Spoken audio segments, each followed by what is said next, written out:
All right. Well, I'm here, Rockwood Studios, our travel trailer, Libby. We're not sure what we call her.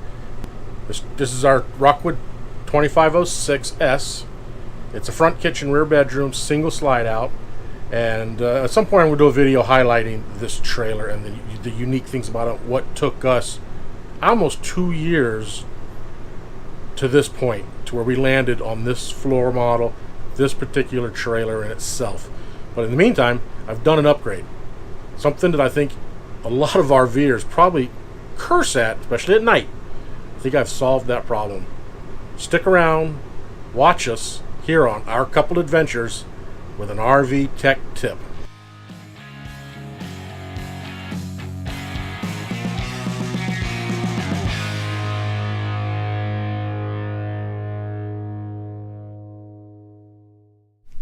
Alright, we stepped into the trailer. Our Rockwood Mini Lite 2506S has its control panel, monitor panel, on the side of the microwave cabinet, just inside the door.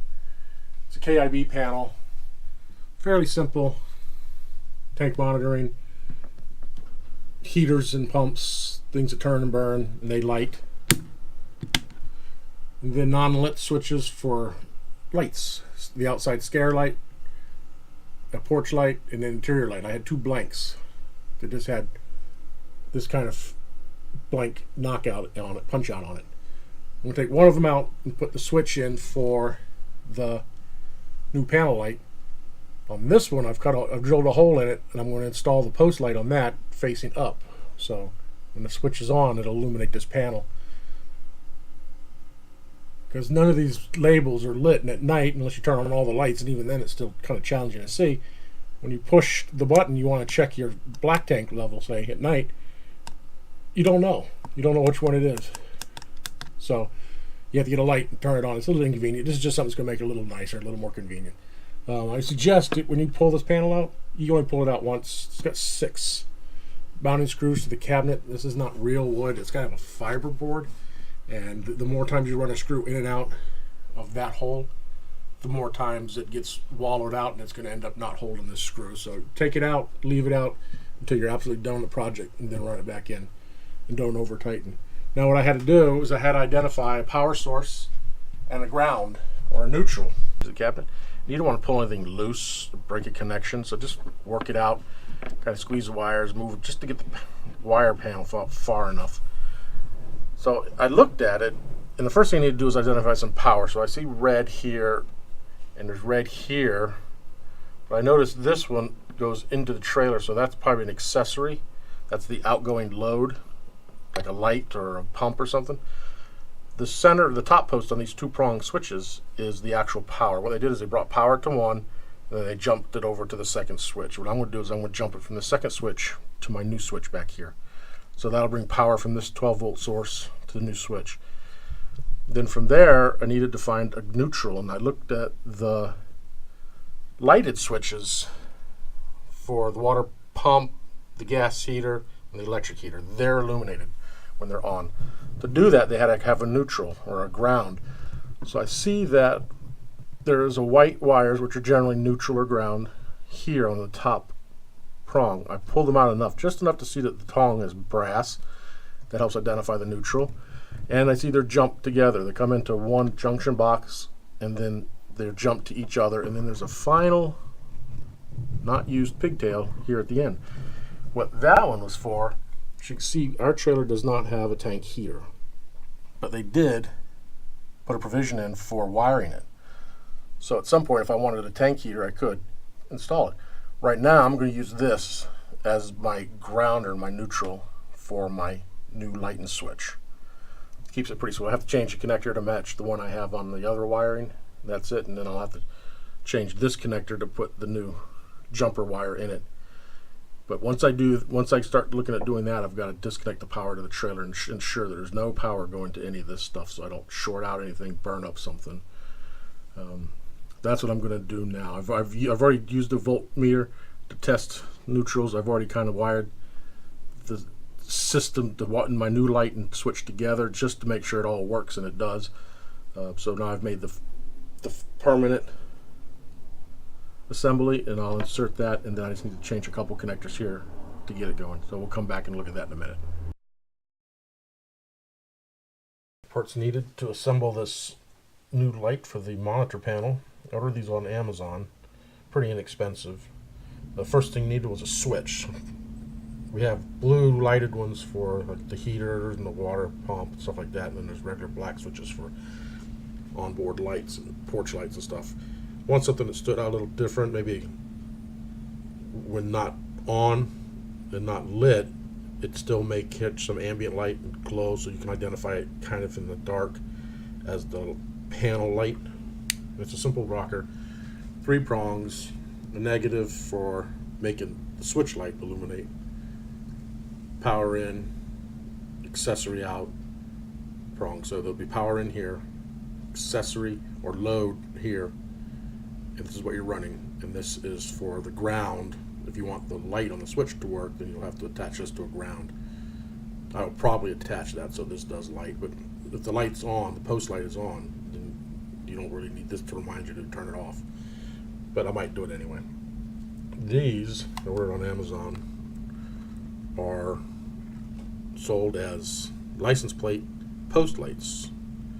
Go over the top of the license plate and glow down if your lights don't work or you add something to your car or upgrade, modify. All this stuff is pretty expensive. I'll put a link in the comments below. I think the switch was like $6. Actually, I got the switch. Switch was bought at AutoZone. Sure built on-off, illuminated on-off switch. The switch is oriented with the ground post up. That's on. That's off. Then the ground to illuminate the light on the switch. Load out, or the power, the accessory that you want to run is attached here to this lug. And this lug is for power in, your 12-volt source. That'll go here. But again, I got this at AutoZone. These I did buy on Amazon, and they come with a single LED, a light. What I plan on doing is I had 2 blank covers on my switch panel that were not used, 2 spaces that weren't used. I got to pull one of these to actually put the new switch in. The other one, I'm going to drill a hole in it to mount the light, so it'll sit like that. It'll be in here. It'll sit like that, glowing upward, so you don't have the bright light in your eye when you turn it on. So it'll glow upward and hopefully illuminate the face panel of the switch panel. We're going to assemble the leads, the wires to make this stuff work. I only need about a total of 9 inches, so we're going to shorten this. And I've got 2 if I goof up. So we're going to go to about right there.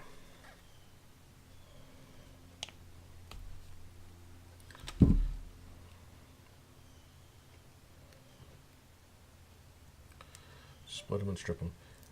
Now the thing with LED lights is the polarity of the light runs in one direction. You got to figure out which is your negative or neutral wire and which one is your positive wire. On this it has a black red and it has a red. I just tested it against the battery and found that the red is the positive, the black red is the negative or neutral. So I'll have to run that to a negative neutral source I find behind the switch panel, and I have to tap into 12-volt power from another switch to power this.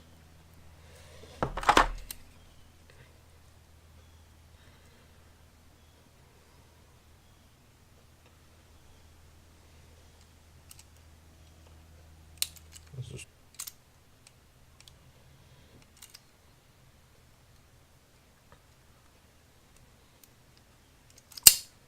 that's so small it just tears. There we go.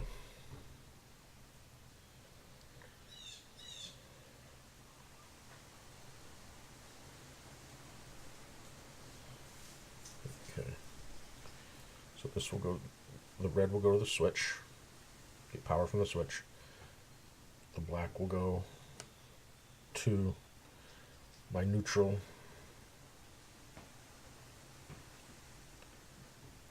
because this is so thin, I'm going to double it over and push it in on itself. It makes it a little thicker, takes it to about 18 gauge for my connectors. Fully insulated, female, male connectors. Got the covers. They use these on most of the connections behind the control panel, but some places they got sloppy, and they didn't. They just used the normal quick connects, the exposed ones that have no insulator over the blade. I don't know. Not real happy with that because it could potentially create a short situation. I'm not going to mess with those, but the ones I put on are going to be of the fully insulated type. I got a male and a female. They go together. Creates an insulator. That way nothing can short out against the blade.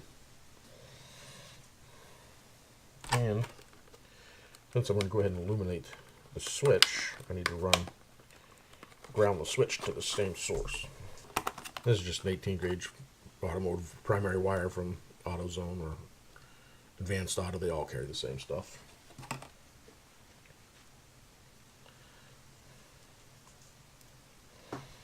Again, this one needs to be about 9 inches, so we'll take about 2 coils off, 3 coils. Alright, now I've identified a need to go ahead and drill the hole for the post.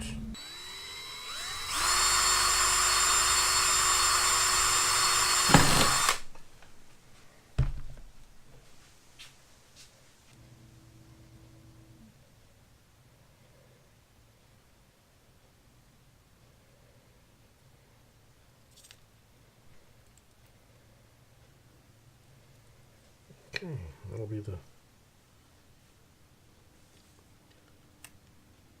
blank with the post light screwed through it. Nut fits perfect in there and holds it. I'll just adjust it and tighten it to where I want it once I get it in the panel.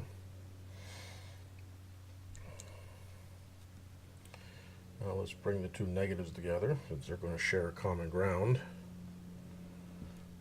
Do that. I will use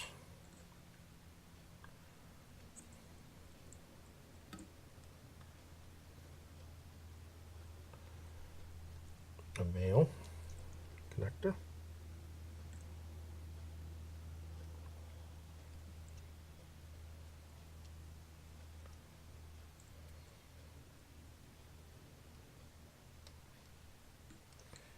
Force that in.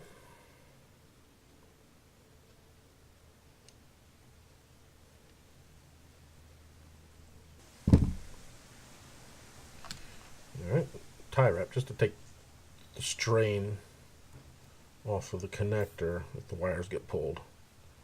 Put it kind of right in here, and I'm neaten the wires up too. Alright, so there we have the post light with the negative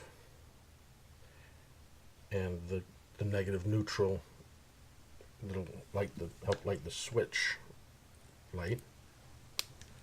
We're going to share a common ground. Then this will go to the ground on here, or the positive on here. This will need a female.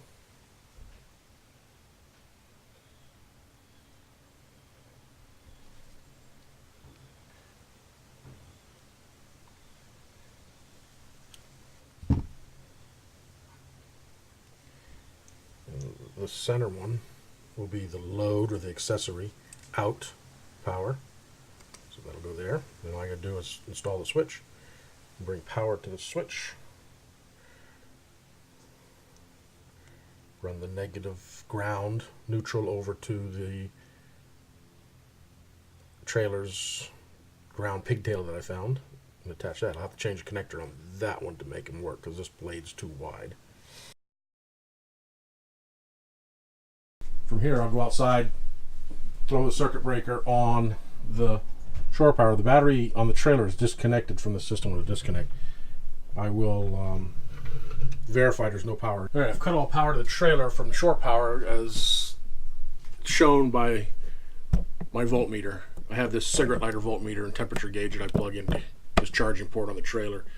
And when it's on battery power, it'll show me battery voltage and temperature. When it's on shore power, it shows me shore power and temperature. Right now I got nothing, so that tells me it's off. So what I'll do is I'll take the voltmeter and I'll verify my power is dead to the panel from my interior light to the new switch for the panel light. I've changed the connector end to match what I've got on my assembly for the new switch. That assembly looks like this.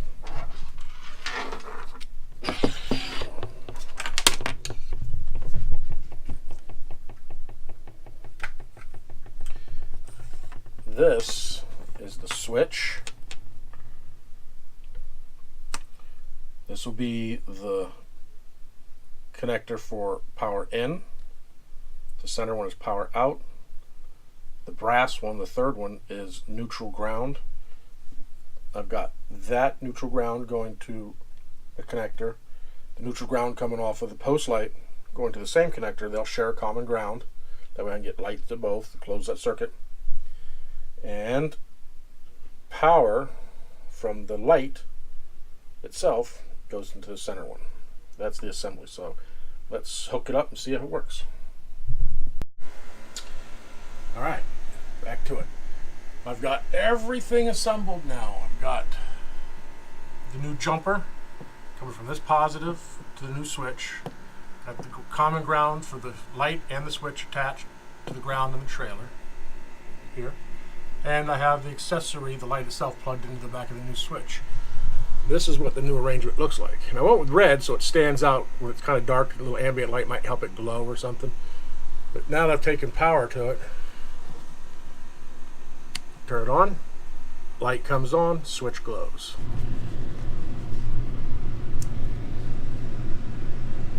What I've done is put this light in.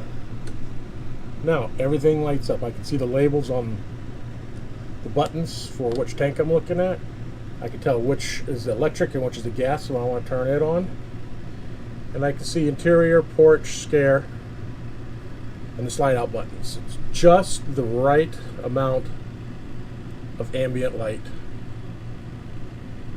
And I can twist it. So a little more over here, a little more over here. I can do that.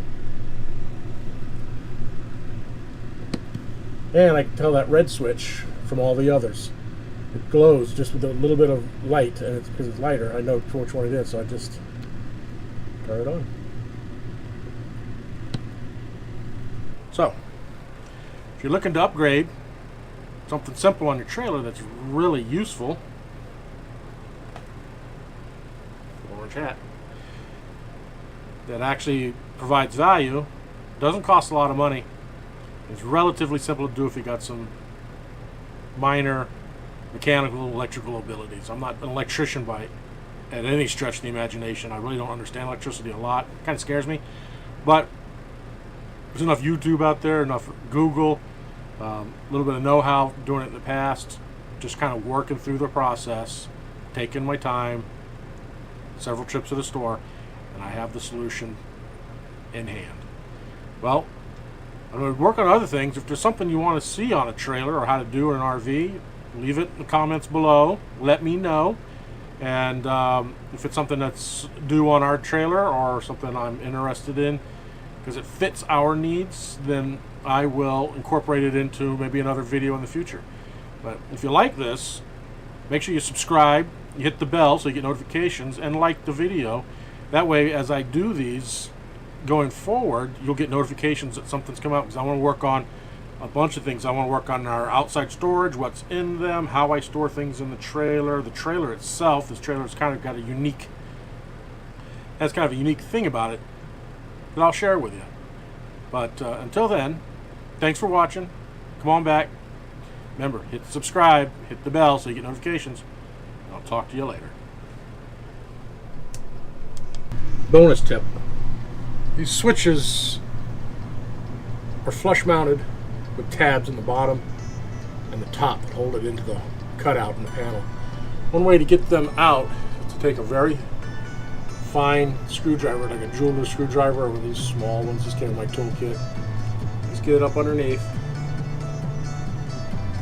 kind of wiggle it. Don't force it, just kind of wiggle it until you get it out like that. Then you can just kind of work it with your fingernails. At that point, and pull out. That's the easiest way to do it. Same with the covers, like this one here, it is blank. It comes off the same way. So get up under it. Get your fingers there, pop it out. Just be careful, don't use a lot of force. And they go back in the same way.